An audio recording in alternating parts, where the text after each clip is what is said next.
Ana Kasparian and Cenk rip into Kamala Harris for very good reasons. It's a heated one. It's a good one. By the way, thank you so much for watching Bring the Asteroid. Make sure you like today's video. Subscribe to the channel. We post 2 new videos every single day. And by the way, if you want to see more videos of me, where I'm way more fiery, give way more of my opinion, go to my personal YouTube channel, Isabella Moody. I'll actually link it in the description, so now you guys can find me, because it's hard to find me on YouTube because when you look up Isabella Moody, it just has a bunch of hate videos about me because the YouTube algorithm hates me. Anyways, I'm rambling. Check the description box and let's get into the drama. An incumbent administration, but not an incumbent candidate. So, well, then who wins? Well, I'll tell you, the person who frames it better wins. And in the beginning, Kamala Harris did a great job of framing it, and we told you that immediately. Somebody wrote in today saying, I can't keep up, guys. Sometimes you're criticizing Democrats and sometimes you're saying they're doing well. Yeah, because it depends, doesn't it? Are they doing well or are they doing poorly? So we actually do the news here. We don't just say, oh, our side, so she's definitely gonna win or he's definitely gonna win. So, and what was she doing so right back then? Tim Walz is a breath of fresh air, and it actually is partly affects this conversation. Populist, progressive economic positions. Hey, I'm going to look out for you guys on price gouging, on the housing prices, and all these things that were populist economically that the country loved. She starts surging in the polls, and she framed it as, "Aren't you sick of what we had in this race? Well, good news. There's a new candidate, and you get to have a whole new, look at this thing." And you've got a candidate that'll give you a change from this election. So perfect framing, and guys, the way she took off was not a given. She did a terrific job in taking off. No, the very beginning, I mean, that excitement around her was very real.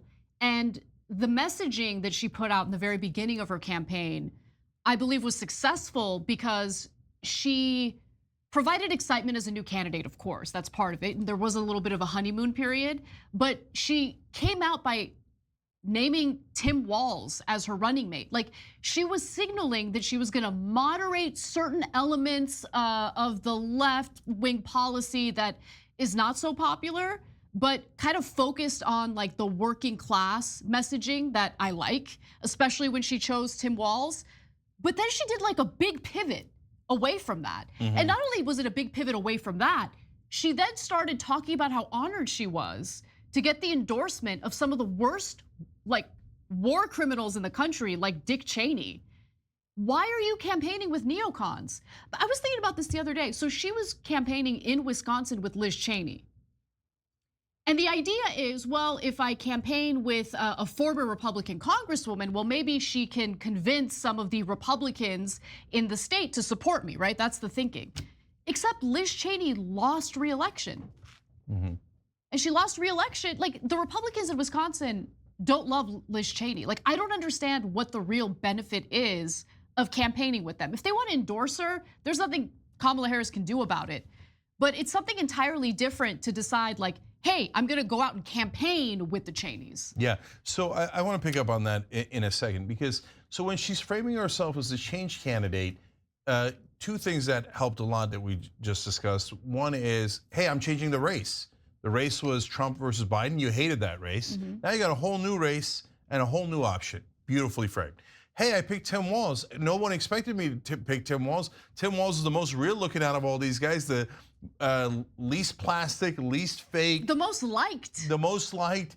And so, and the fact that she picked a progressive who actually got some things done in Minnesota, people were shocked by that. And they're like, oh, okay, change. She wasn't kidding, she meant change. Totally, yeah. Right, and she goes after price gouging. We know that everyone in the business community and all the donors hate that kind of talk. We're like, okay, look at this, real change.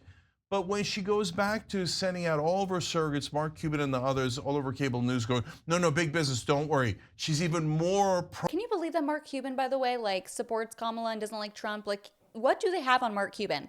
Seriously. pro corporations than Joe Biden was. You're like, ooh, that's not change. And then she goes and assures the military industrial complex, don't worry, nothing has changed. I'm gonna support Israel 100%. I'm bringing in the neocons like the Cheneys. Don't worry, no change. But guys, she's making the mistake of thinking she's only talking to the donors. because that's who she talks to 24/7 in the real world of the campaigning, right? And all of her advisors, they're all donor obsessed. But the message you have for donors is the worst possible message to give to the American people, because they don't want any. That's like the conundrum there. It's whatever's good for donors is actually not good for the American people. Change. You know why? They're already at the top. So they don't want anything to change. That's why Biden's #1 promise behind the scenes was to the donors, nothing will fundamentally change. Now that she's poured the "I'm not going to change anything" message out there, now you're going to see her slipping in the polls and Trump leading. And guys, we're telling you ahead of time. So we're the only show that does that, so you can check our credibility with what, it's almost like a scientific experiment. Were we right or were we not? You'll see it with your own eyes. Saying that you're not the change candidate and that business and military interests can rest easy because nothing will change is a disastrous strategy. Turn around. Turn around. I have a feeling that part of the reason why she isn't turning around and that the reason why she moved off of that more populist messaging is because she took a look at the base that is most supportive of her campaign. And that base is not the non-college educated working class. Take a look. White college grads have been this group that have been moving further and further to the left. All right, this is the Democratic margin among white college grads. Look, Hillary Clinton won him by 5 points. Then Joe Biden won him by 9. Look at this margin that Kamala Harris is pulling up in the polls right now among white college grads. It's an 18-point margin, double the margin that Joe Biden had just 4 years ago. I went back through the record books. This would be the largest win for a Democratic presidential candidate among white college grads in recorded history. How about all voters with a college degree?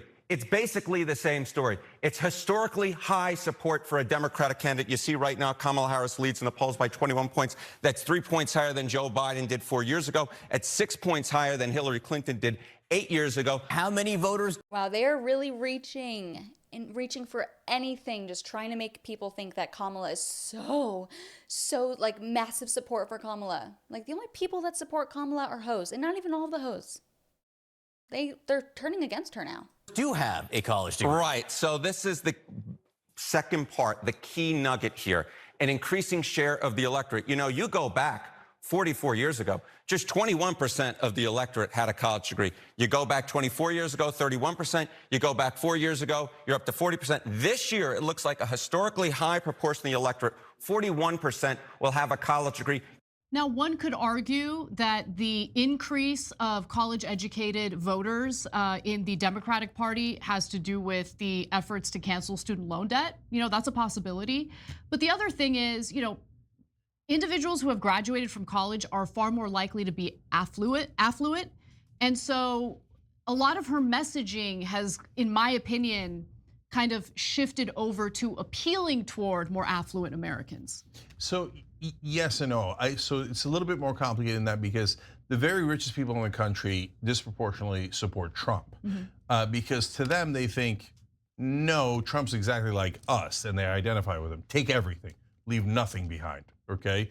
And so whereas the upper middle class, the highly educated, they want the calmness of the establishment, if I'm being honest, okay? That's true. Yeah, the people that are rich, they really want the establishment people. And so for a lot of their lives are going okay. And so they think, I don't want too much change. And so the Republicans used to be the party of the establishment. Unfortunately, Democrats have now become a little bit more. They both are, but the Democrats maybe even a little bit more the party of the establishment. Now, to be fair to the college educated, and you know, obviously we went to college here, so we don't hate ourselves. Of course I like college educated people, right? And one of the things that's driving them towards Kamala Harris is that Donald Trump won't stop lying. And college educated people know those are not facts. Okay, listen. All politicians lie, and that's the truth, Chink. Let me know your thoughts in the comments below, and as always, thank you so much for watching.